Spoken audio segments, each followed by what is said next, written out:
Imagine a hillside in ancient Galilee. A crowd gathers, eager and expectant.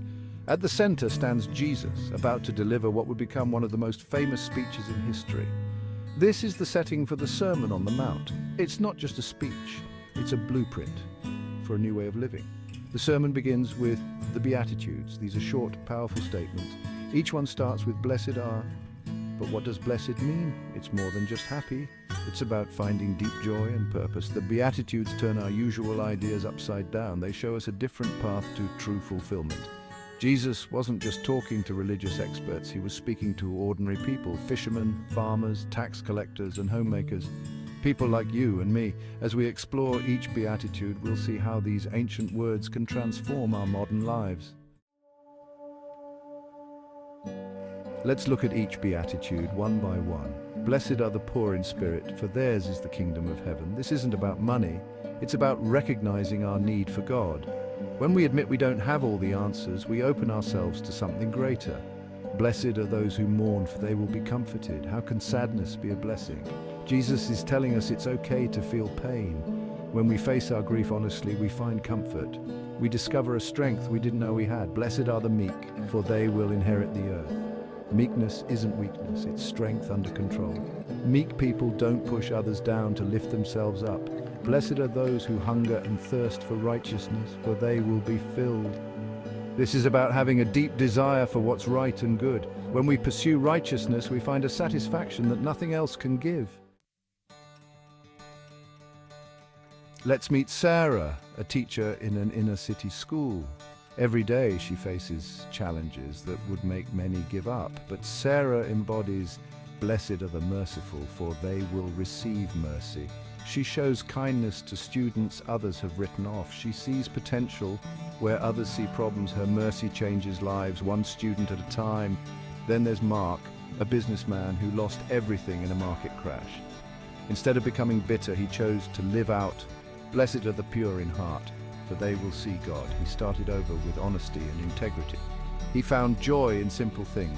Consider Maria, a peace activist in a war-torn country. She lives, "Blessed are the peacemakers, for they will be called children of God."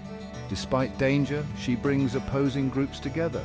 Her courage inspires others to choose reconciliation over revenge. Section 4. Timeless wisdom for modern challenges. The Beatitudes speak directly to our modern world. In an age of social media and constant comparison, "Blessed are the poor in spirit" reminds us that true worth isn't about likes or followers. It's about recognizing our need for something greater than ourselves. This attitude can free us from the pressure to always appear perfect. In a world often marked by violence and division, "Blessed are the peacemakers" is more relevant than ever. It challenges us to be bridge builders in our families, workplaces, and communities. It encourages us to listen to those we disagree with, to seek understanding rather than just trying to win arguments. This approach can heal rifts and create genuine connections. "Blessed are those who hunger and thirst for righteousness" speaks to our desire for a better world. It motivates us to fight against injustice, to stand up for the vulnerable, to care for our planet. This Beatitude reminds us that we can make a difference, that our actions matter. It gives purpose to our lives beyond just personal success. "Blessed are the merciful" is a powerful antidote to the harsh judgments and cancel culture often seen today. It encourages us to give others second chances, to forgive, to see the humanity in those who have made mistakes. This attitude can create a more compassionate society where people are not defined by their worst moments but by their potential for change and growth. Section 5. The transformative power of the Beatitudes. The Beatitudes are not just nice sayings. They have the power to change us from the inside out. When we embrace "Blessed are the meek," we learn to listen more and argue less. We become better friends, partners, and colleagues. Our relationships improve. We find strength in gentleness. Living out "Blessed are those who mourn" helps us face our pain honestly. It allows us to grieve losses and process difficult emotions. This leads to healing and growth.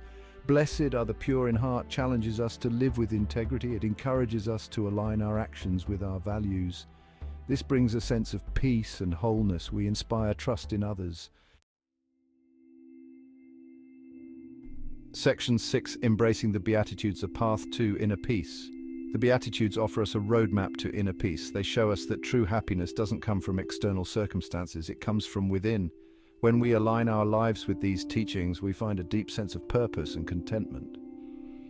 This doesn't mean life becomes easy, but it does become meaningful. Practicing the Beatitudes is like exercising a muscle. At first, it might feel uncomfortable or challenging. We might struggle to show mercy when we've been hurt. We might find it hard to be a peacemaker in a conflict, but as we keep trying, it gets easier. We grow stronger. The beauty of the Beatitudes is that they work together. As we grow in one area, we find growth in others. Seeking righteousness leads us to become peacemakers.